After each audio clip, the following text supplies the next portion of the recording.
मॉर्फोलैक्सिस जो रिजनरेशन का second process या सेकंड टाइप हम कह सकते हैं कि पहली प्रोसेस हमने क्या की है एपिमॉर्फियोसिस, अब है मॉर्फोलैक्सिस। मॉर्फोलैक्सिस क्या है कि रिस्टोरिंग ऑफ मिसिंग ऑर्गन और tissue by the process of cellular organization, remodelling और रीपैटर्निंग इन ए रीजन। तो वहां से दोबारा से ऑर्गन का इन प्रोसेस ऑर्गेनाइजेशन वगैरह होके सेल्स का क्या होना, वहां पे दोबारा से रीजनरेट होना बॉडी पार्ट का।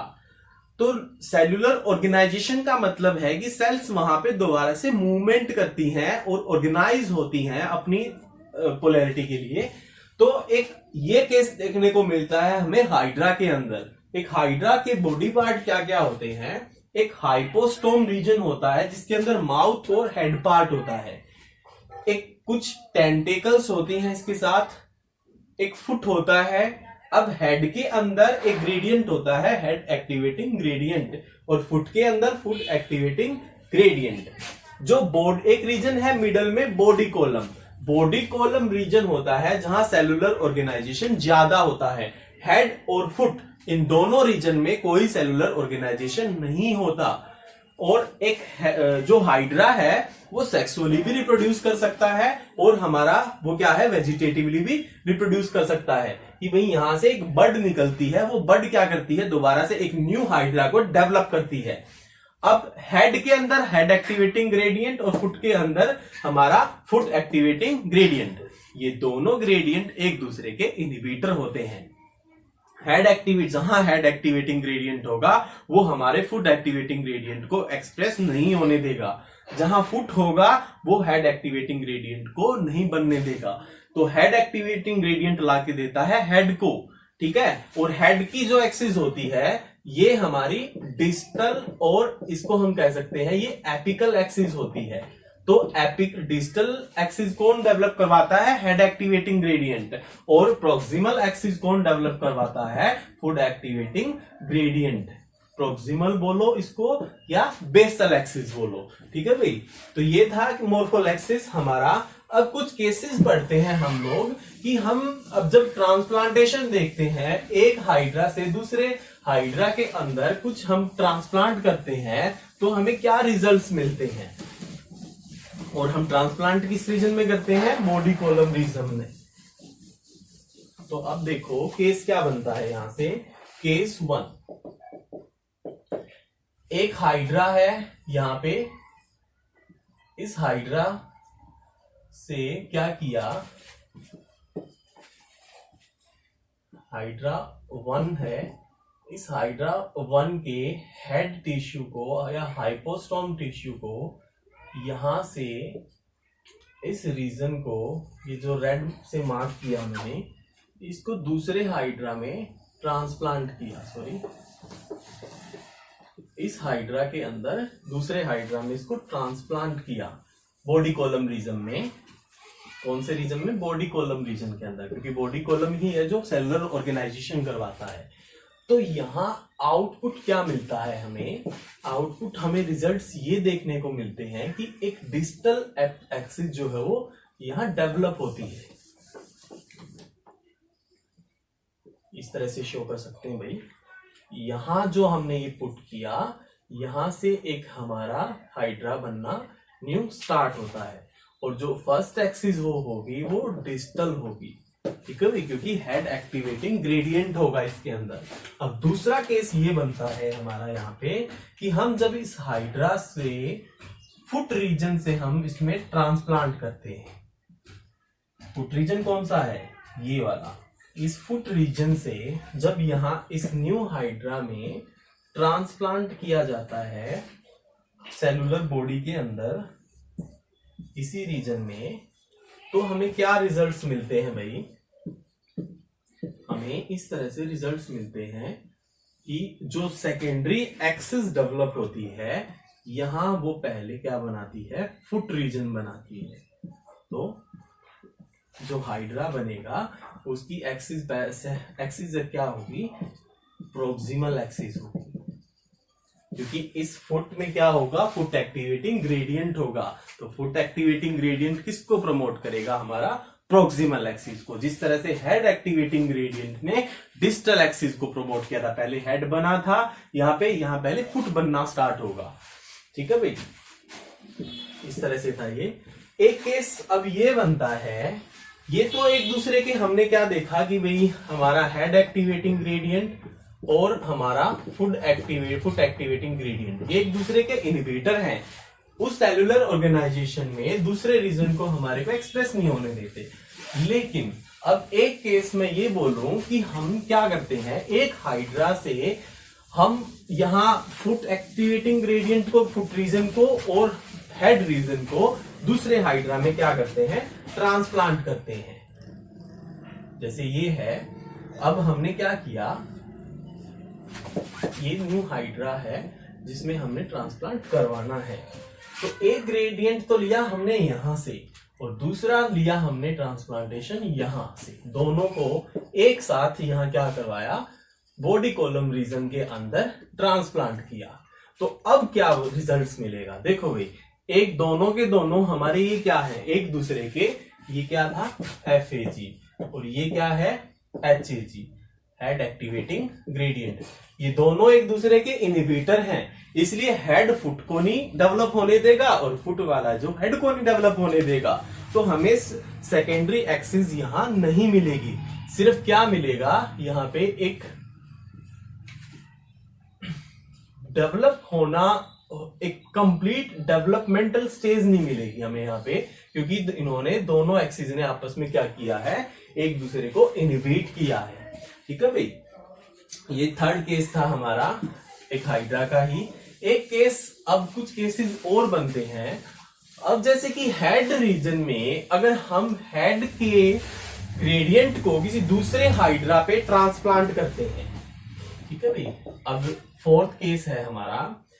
तो एक केस ये है कि ये हाइड्रा है, इसमें अगर हम यहीं के टिश्यू को हेड रीजन में ट्रांसप्लांट करते हैं तो क्या होता है, क्या रिजल्ट्स मिलते हैं हमें। अभी देखो भाई, यहां ये न्यू हाइड्रा और यहां पे हमने क्या किया, इसको ट्रांसप्लांट किया। तो अब यहां से एक न्यू चीज निकल के आती है। यहां क्या था हमारा, हेड एक्टिवेटिंग ग्रेडियंट। तो साइंटिस्ट ने बताया कि हम हेड रीजन को ही हेड में पुट करते हैं तो यहां पे हमारी एक्सिस डेवलप नहीं होती, न्यू हेड फॉर्मेशन नहीं होती। क्यों? क्योंकि यहां पे एक हेड पहले से ही है। तो उसको कौन इनहिबिट करता है, ये एक हेड एक्टिवेटिंग ग्रेडियंट है। यहां हमारा एक और ग्रेडियंट प्रेजेंट होता है, हेड इनएक्टिवेटिंग ग्रेडियंट, हेड इनएक्टिवेटिंग ग्रेडियंट। ठीक है भाई, तो ये हेड एक्टिवेटिंग ग्रेडियंट जो है, ये हेड इनएक्टिवेटिंग ग्रेडियंट है, ये इसका इनहिबिटर होता है। तो दोबारा से जब हम यहां ट्रांसप्लांट करेंगे तो इसके अंदर क्या होगा, हेड एक्टिवेटिंग ग्रेडियंट होगा। लेकिन जो ऑलरेडी हेड इनएक्टिवेटिंग ग्रेडियंट है, ये इसको यहां एक्सप्रेस नहीं होने देगा, जिसकी वजह से यहां नो न्यू हाइड्रा या सेकेंडरी एक्सिस डेवलप, कोई सेकेंडरी एक्सिस वहां न्यू है वो डेवलप नहीं होगी। लेकिन एक केस ये बन सकता है कि हम जब इसके हेड पार्ट को डीकैपिटेट कर दें, जैसे कि ये है एक हाइड्रा है ये हमारा, जिसके अंदर यहां से हमने टिश्यू को उठाना है। ये हेड एक्टिवेटिंग ग्रेडियंट हमने यहां से ट्रांसप्लांट किया, किस पे किया, एक डीकैपिटेटेड हेड पे। यहां ये क्या है, डीकैपिटेशन है, डीकैपिटेटेड किया है इसको यहां से, या डीकैपिटेटेड बोल सकते हो। अब इसको यहां ट्रांसप्लांट किया है। अब देखो, यहां से डीकैपिटेट करने के बाद HIG जो था इसका वो रिमूव हो गया। अब ये रिमूव हो गया तो ये इसको इनहिबिट करता था। तो यहां हमारा क्या हो सकता है, ए न्यू हेड जो है वो जनरेट हो सकता है। ठीक है भाई, क्योंकि यहां से हेड इनएक्टिवेटिंग ग्रेडियंट रिमूव हो चुका था। ये हाइड्रा 1, ये हाइड्रा 2। ठीक है भाई, तो ये बनता है केस हमारा यहाँ पे एक। अब एक चीज ये होती है कि जो हाइपोस्टोम रीजन होता है, हाइपोस्टोम रीजन यहां एक हमारा ऑर्गेनाइजर का काम करता है। एक ऑर्गेनाइजर हमने कहां पढ़ा था, स्पीमेन ऑर्गेनाइजर, एम्फीबियन डेवलपमेंट के अंदर, एम्फीबियन डेवलपमेंट में हमने क्या पढ़ा था कि स्पीमेन ऑर्गेनाइजर है वो बोटल सेल्स को क्या देता था, इंडक्शन देता था, जिससे वो बोटल सेल्स जो बनी थी हमारी, वो बोटल सेल्स किसके बाद बनी थी, एक इंडक्शन के बाद। तो वो इंडक्शन किसने दिया था, हमारा यहाँ पे ऑर्गेनाइजर ने दिया था। तो यहां भी हाइपोस्टोम जो है, हाइपोस्टोम इस हाइड्रा के केस में एक ऑर्गेनाइजर का काम करता है। ऑर्गेनाइजर है तो यहाँ कुछ प्रोटीन का एक्सप्रेशन होगा। तो ऑर्गेनाइजर में जो प्रोटीन वहां एक्सप्रेस थे, जैसे हमारे इस तरह से देखते हैं हम इस चीज को। अब ये रीजन है हमारा हाइपोस्टोम। तो इस हाइपोस्टोम के अंदर हमारा एक वेंट प्रोटीन होता है। अब वेंट प्रोटीन इनहिबिट करता है GSK3 को, और GSK3 इनहिबिटर होता है बीटा कैटेनिन का। ठीक है भाई। तो अब एक न्यू एक्सिस जो है वो कैसे डेवलप होती है, एक सिग्नलिंग कैसे मिलता है उसे, हम ये चीज देखते हैं। अभी तक हमने सिर्फ केसेस बनाए हैं। तो ये रीजन जो है, यहां पे मान लो इन टिश्यू को देखो, यहाँ पे क्या होगा, हाइपोस्टोम है तो यहाँ बीटा कैटेनिन स्टेबलाइज है ऑलरेडी। तो अब इस रीजन को अगर हम यहां ट्रांसप्लांट करते हैं यहां, तो ये सेल्स क्या करती हैं, ये इसकी इन सेल्स को एक्स ब्रैकियूरी जीन से, एक्स ब्रा जीन के थ्रू, जैसे वहां ब्रैकियूरी का इंडक्शन हुआ था उस तरह से ये इंडक्शन देती हैं। और इंडक्शन देती हैं तो यहां इस रीजन में हमारी एक एक्सिस जो है वो डेवलप होती है, सेकेंडरी एक्सिस जो है वो यहां डेवलप होती है इस तरह से। दोबारा से देखो, हाइपोस्टोम है एक ऑर्गेनाइजर की तरह काम करता है। ऑर्गेनाइजर का क्या मतलब है कि कुछ प्रोटीन का यहाँ पे, जैसे गूसेकोइड, इन प्रोटीन का यहाँ क्या होता है, एक्सप्रेशन होता है। और गूसेकोइड और ब्राजीन ये जब कब बने थे, एक्सप्राजीन, जब बीटा कैटेनिन वहां स्टेबलाइज हो गया था। और बीटा कैटेनिन को इनहिबिट कौन करके रखता है, GSK3। एम्फीबियन में भी हमने पढ़ा था कि GSK3 का एक इनहिबिटर होता है WNT। तो ये इनहिबिटर ऑफ इनहिबिटर है, जो WNT यहां एक्सप्रेस हुआ वो बीटा कैटेनिन को स्टेबलाइज कर देता है। बीटा कैटेनिन स्टेबलाइज है तो इस रीजन को हमने यहां पुट किया, तो ये यहां पे क्या देता है, इन सेल्स को इंडक्शन देता है। इंडक्शन किस फॉर्म में, ब्रैकियूरिजिन की फॉर्म में, जिससे इंडक्शन से क्या होती है, सेकेंडरी एक्सिस डेवलप होती है और एक न्यू हाइड्रा वहां से जनरेट होता है। ये था हमारा मॉर्फल एक्सिस हाइड्रा के केस में। अब थर्ड जो है, फोर्थ रीजनरेशन का टाइप है कंपनसेटरी, जो सिर्फ लीवर सेल, जो ह्यूमन में क्या दिखता है, लीवर सेल के अंदर देखते हैं हम लोग। कंपनसेटरी के अंदर क्या होता है, no any restorage of organ and tissue, only compensatory और इक्वल स्टोर ऑफ टिश्यू। कि जो कंपनसेटर होता है कि जितना डैमेज पार्ट हुआ है वो उसको उतना रिकवर कर देता है।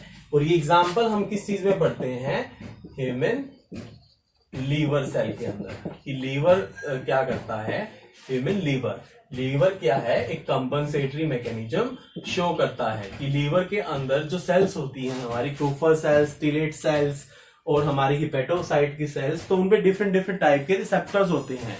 तो वो रिसेप्टर को रिसीव करके ग्रोथ फैक्टर के थ्रू क्या करते हैं, डिफरेंट टाइप का हमारा वो प्रोलिफरेशन अपना बढ़ा लेते हैं। जैसे कोई हिपेटोसाइट की सेल्स है हमारी, यहाँ ये रिसेप्टर है, इस रिसेप्टर के ने क्या किया, एक ग्रोथ फैक्टर को लिया, ग्रोथ फैक्टर लेके क्या करता है, अपनी प्रोलिफरेशन को बढ़ा देता है, जिससे हमारा लीवर जो है वो कंपनसेट हो जाता है। तो ये था भाई रीजनरेशन कंप्लीट हमारा।